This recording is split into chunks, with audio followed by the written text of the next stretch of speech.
எல்லா செயல்களுக்கும் முதலில் வழிபாடு செய்ய வேண்டியது விநாயகருக்குத்தான். தடை நீக்கி முன்னோடி புதிய தொடக்கங்களின் கடவுளான விநாயகர் இந்து சமயத்தில் ஒரு முக்கியமான இடத்தை பெற்றுள்ளார். தமிழ்நாட்டில் பல இடங்களில் விநாயகருக்கு கோயில்கள் உள்ளன, ஒவ்வொன்றும் தனித்தன்மையுடன். ஆனால் முருகப்பெருமானுக்கு அறுபடை வீடுகள் இருப்பது போலவே விநாயகருக்கும் அறுபடை வீடுகள் இருப்பதை உங்களுக்கு தெரியுமா? ஓம்கார வடிவான கணபதிக்கு 6 சிறப்பான தலங்கள் இருக்கின்றன. அவை விநாயகரின் அறுபடை வீடுகள் என்று அழைக்கப்படுகின்றன. இந்த சகோதரர்களான விநாயகரும் முருகனும் இடையிலான ஆன்மீக உறவு ஆழமானது. முருகனின் அறுபடை வீடுகள் மிகவும் பிரசித்தி பெற்றவையாக இருந்தாலும் விநாயகரின் 6 புனித தலங்களின் மகிமையை தெரிந்து கொள்ள இது ஒரு சிறந்த வாய்ப்பு. ஒவ்வொரு கோயிலும் தனது தனித்துவத்துடன் சிறப்பு வாய்ந்தது. அங்கு வழிபடும் பக்தர்கள் மன அமைதியையும் வெற்றியையும் பாதுகாப்பையும் பெறுகிறார்கள். கணபதியின் இந்த 6 தலங்களை தரிசிக்க முடியுமானால் அதைவிட ஆன்மீகமாய் மகிழ்ச்சியும் பாதுகாப்பும் ஏதும் இருக்க முடியாது. ஓம்கார கணபதியின் அருளை பெற்ற அந்த அறுபடை வீடுகளை பார்த்து நாம் ஒரு ஆன்மீக பயணத்தை மேற்கொள்வோமே. வாருங்கள், விநாயகரின் அறுபடை வீடுகளை தரிசித்து அவரது அருளால் ஆன்மீக சக்தியை உணர்வோமே. கணபதியின் அறுபடை வீடுகளில் முதலாவதாக திகழ்வது திருவண்ணாமலை. அருணாச்சலேஸ்வரரின் ஆலயத்தின் நுழைவு வாயிலுக்கு அருகில் வடக்கு பார்த்த சந்நிதியில் அருள்கிறார் வினை தீர்க்கும் விநாயகர். விவேக சிந்தாமணியில் அல்லல் போம் வல்வினை போம் என்னும் பாடல் இவரை போற்றியே பாடப்பெற்றதாகும்.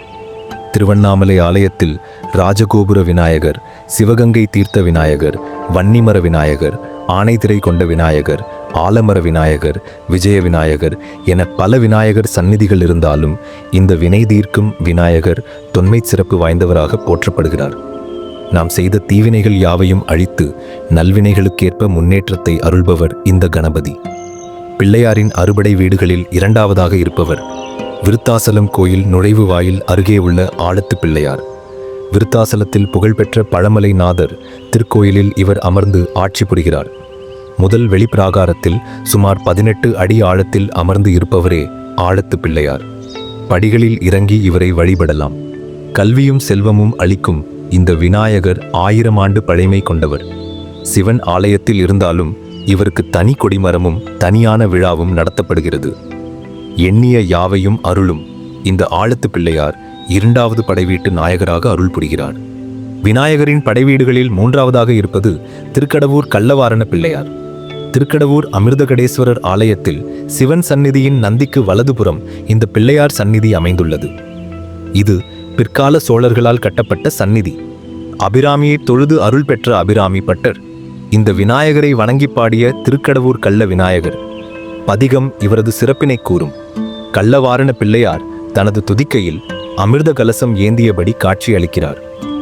செல்வ வளம், கல்யாண வரம், குழந்தை வரம், கல்வி கேள்விகளில் சிறந்த ஞானம் போன்றவற்றை அருளும் கருணாமூர்த்தியாக கள்ளவாரண பிள்ளையார் காட்சியளிக்கிறார்.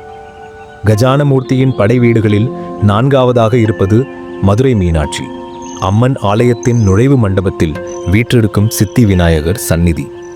மீனாட்சி அம்மன் சந்நிதியின் நுழைவு வாயிலின் இடதுபுறமாக இந்த கணபதி கம்பீரமாக காட்சியளிக்கிறார்.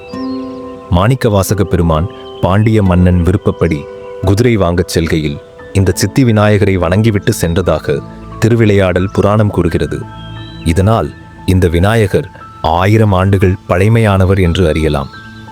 சகல காரியங்களிலும் வெற்றி அளிக்கும் சித்தி விநாயகராக இவர் அருளாட்சி செய்கிறார். இவரை வணங்கினால் புகழும் பெருமையும் சேரும், அவ்வப்பெயர் நீங்கும். வேளமுகத்தானின் படைவீடுகளில் 5ஆவதாக இருப்பது காசியில் இருக்கும் துண்டி ராஜ கணபதி சந்நிதி. காசி மகாத்மியம் என்ற நூலை பாடி பரவசப்படும் கணபதி இவர். காசி விஸ்வநாதர் ஆலயத்துக்கு முன்பு துண்டி கணபதியின் ஆலயம் உள்ளது. சிறிய கோயில் என்றாலும் புகழ் பெற்று உள்ளது. சிறிய தெருவில் கடைகளுக்கு இடையே கணபதி அமர்ந்த நிலையில் செந்தூர நிறத்தில் காணப்படுகிறார். இவருக்கு செந்தூர வர்ணத்தில் குங்கும அபிஷேகம் செய்வதால் இப்படி காட்சி அளிக்கிறார். பக்தர்கள் துண்டி மகராஜ் என்று பரவசத்தோடு அழைக்கிறார்கள். காசிக்கு வருபவர்கள் இந்த கணபதியிடம் உத்தரவு பெறாமல் சிவனை வணங்கவோ ஊரை விட்டு செல்லவோ கூடாது என்பது மரபு. ஞானத்தின் உருவான இவர் தீட்சா கணபதியாக இருந்து ஞானத்தை பக்தர்களுக்கு வழங்குகிறார். காசிக்கு சென்று துண்டி பிள்ளையாரை வணங்க முடியாதவர்கள் பிள்ளையார்பட்டி கணபதியை வணங்கி அதே அருளை பெறலாம் என்று ஆன்றோர்கள் சொல்கிறார்கள். தும்பிக்கையானின் படைவீடுகளில் 6வதாக இருப்பது திருநாரையூர். இந்த தலத்தில் இருக்கும் புகழ்பெற்ற பொல்லா பிள்ளையார் சந்நிதி கடலூர் மாவட்டம் காட்டுமன்னார்கோவில் அருகே உள்ள திருநாரையூரில் 6வது படைவீடாக திகழ்கிறது. பொல்லா பிள்ளையார் என்று போற்றி வணங்கப் பெறுகிறார். நம்பியாண்டார் நம்பி மூலம் ராஜராஜ சோழனுக்கு தேவாரத் திருமுறைகள் கிடைக்கச் செய்தவர் இந்த பிள்ளையார்தான். இவரை வணங்கிட கல்வியும் ஞானமும் மேம்படும் என்பது ஐதீகம்.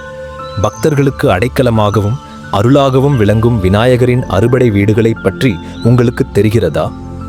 6 புனித தலங்களில் விநாயகரின் அருளால் தடை நீங்கி மன நிறைவை பெறுவது நம் உயிரின் உயர்ந்த லட்சியம். இந்த 6 புனித தலங்கள் தங்கள் சிறப்புடன் மக்களை காக்கும் தலங்களாக அறியப்பட்டுள்ளன. திருவண்ணாமலை, திருக்கடவூர், மதுரை, விருத்தாசலம், காசி அல்லது பிள்ளையார்பட்டி மற்றும் திருநாரையூர் என 6 வலிமையான தலங்களில் தங்கி பக்தர்களை காக்கும் கணநாதரின் கோயில்களை தரிசிப்பது மிகவும் சிறப்பானது. ஒவ்வொரு தலமும் தன்னுடைய தனித்துவத்துடனும் ஆன்மீக சக்தியுடனும் நமக்கு காத்திருக்கும். இத்தலங்களில் விநாயகரை வணங்கினால் அனைத்து தடைகளும் விலகி நம் வாழ்வில் நிறைவு ஏற்படும்.